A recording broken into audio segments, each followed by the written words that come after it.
रुक करेंगे हरिद्वार से अगली बड़ी खबर की ओर। इस वक्त की बड़ी और अहम जानकारी सामने हरिद्वार से। ये बड़ी जानकारी आपको बता रहे हैं, नजीबाबाद हाईवे पर भीषण सड़क हादसा पेश आया है, जिसमें एक कंटेनर और एक ट्रक के बीच जोरदार टक्कर देखी गई। बड़ी खबर है हरिद्वार से, जहां पर कंटेनर के ड्राइवर की दर्दनाक मौत हो चुकी है। हरिद्वार से इस वक्त की बड़ी खबर, जहां पर एक और भीषण सड़क हादसा हुआ है, जहां पर कंटेनर के ड्राइवर की मौत हुई है। नजीबाबाद हाईवे पर ये भीषण सड़क हादसा हुआ। एक कंटेनर और ट्रक में जोरदार टक्कर हुई। कंटेनर के ड्राइवर की मौके पर ही इस हादसे के चलते मौत हो गई। सीधे टक्कर हुई थी और ये टक्कर ऐसे स्थान पर हुई है कि जहाँ पर एलिफेंट कॉरिडोर बन रहा है, काफी सकरा एरिया, जिससे कि दोनों रोड के वाहन रुक गए थे, जाम लग गया था। अब उनको जाकर दोनों ट्रकों को वहाँ से काफी पुलिस ने, ट्रैफिक पुलिस ने जाकर मौके पर उनको अलग अलग किया गया है और ट्रकों को हटा दिया गया। अब सुचारू रूप से यातायात चालू है। किस जगह की घटना है? ये रसियाबाड़ के ये घटना है, थाना श्यामपुर।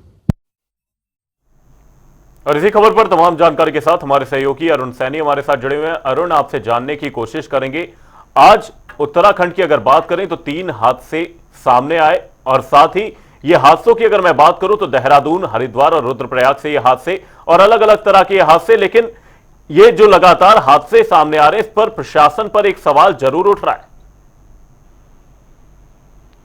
देखिए, बिल्कुल जिस तरीके से यात्रा भी चल रही है, और अगर आज की बात करें तो उत्तराखंड के कई क्षेत्रों में जो है वो हादसे हुए। देहरादून में भी देर रात एक हादसा हुआ, रात है वो और दूसरी में जो है उसमें बहुत ही हो गई। हालांकि इसको उसमें रेस्क्यू कर लिया गया, उसके साथ अस्पताल में क्या चल रहा है। रुद्रप्रयाग में भी बस जो है वो नदी में गिरी, अलकनंदा से नदी में जो है बस नीचे गिरी, जिसमें की करीब 20 से अधिक लोग जो है वो सवार थे। इसमें से करीब 8 लोगों को जो है वो रेस्क्यू किया गया, उन्हें घायल, इसका उपचार चल रहा है।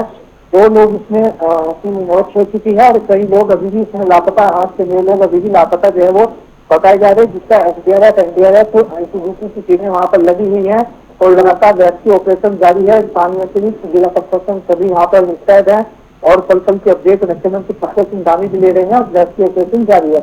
वहीं हरिद्वार में भी जो है एक ट्रक जो है वो टकराया, जिसमें भी एक व्यक्ति की जो है वो मौत हुई। इसी तरीके से देहरादून में भी मौंड में भी एक कंटेनर जो है ओवरलोडेड कंटेनर टकराया, पलटा, वहां पर भी तो इस तरीके के कई हादसे जो है जमीन में देखने को मिले भी है। कई हादसे की अगर बात की जाए तो ऐसे में तो जैसे वो देहरादून से चक्राता की बात की जाए तो रात में कई हादसे जो है वो जो यात्री है उसकी अपनी गलती की वजह से भी होता है, कई बार जो प्रशासन की गलती की वजह से होता है।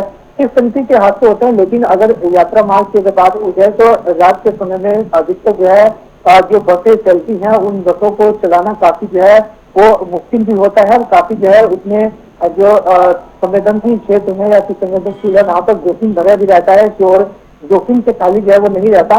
तो ऐसे में रात के समय में प्रशासन उस तरीके की गतिविधियों पर ध्यान जो है प्रशासन को रखना पड़ेगा, क्योंकि जो रात के समय में बसें चलती हैं तो इससे ज्यादा कुछ जो है वो देखने को भी होते ही है। हालांकि बस जो है सुबह सड़कें जो है करीब 5 से 6 बजे के बीच में जो बजीपत ये खाई में गिरी।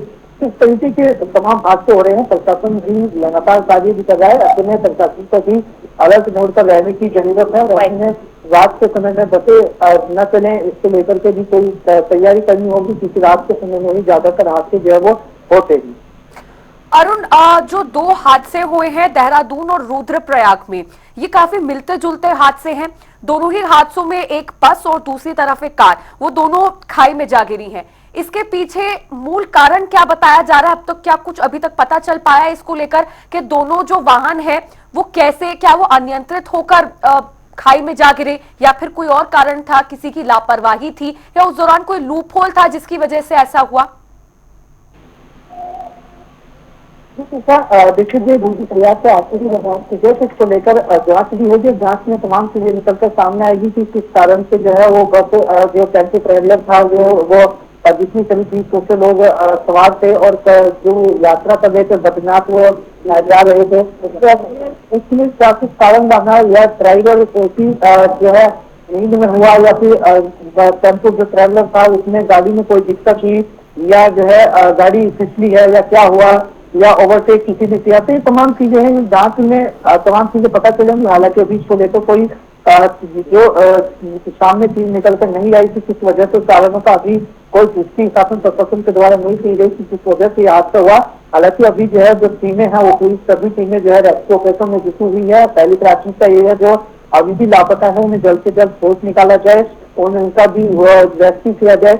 और वहीं अगर देहरादून की बात की जाए, जो देहरादून से टकराता हुए जो कार खाई में गिरी, तो हो सकता है कि अभी इसकी भी जांच जो है वो चल रही है। जो घायल है उसको पूछताछ पुलिस कर रही है कि कैसे यह हादसा हुआ, ये तमाम चीजें भी निकल कर सामने आएंगी। हालांकि जो है कार की जहाँ तक बात की जाए तो वो जो हुई है, हो सकता है कि कार अनियंत्रित हो गई है या तेज गति है, क्योंकि कई बार अक्सर देखा जाता है तेज गति के चलते भी कई बार एक्सीडेंट होते हैं।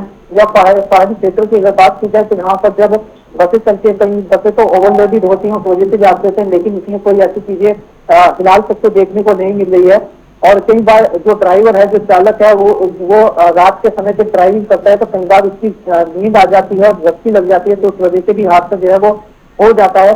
तो क्या कुछ कारण हादसे के रहे, तमाम चीजें उनका जांच भी होगी और तमाम चीजें आने वाले समय में ये अभी किसी देना जो स्पष्ट होगी कि क्या कुछ कारण हादसे के जो है वो रहेंगे। बहुत बहुत धन्यवाद अरुण तमाम जानकारी के लिए। रुद्रप्रयाग अलकनंदा नदी में बस जा गिरी, वहीं आपको बता दें इस हादसे में 3 लोगों की मौत हुई, वहीं 8 घायल बताए जा रहे हैं। वहीं देहरादून से हादसा पेश आया जहां पर एक कार खाई में गिर गई।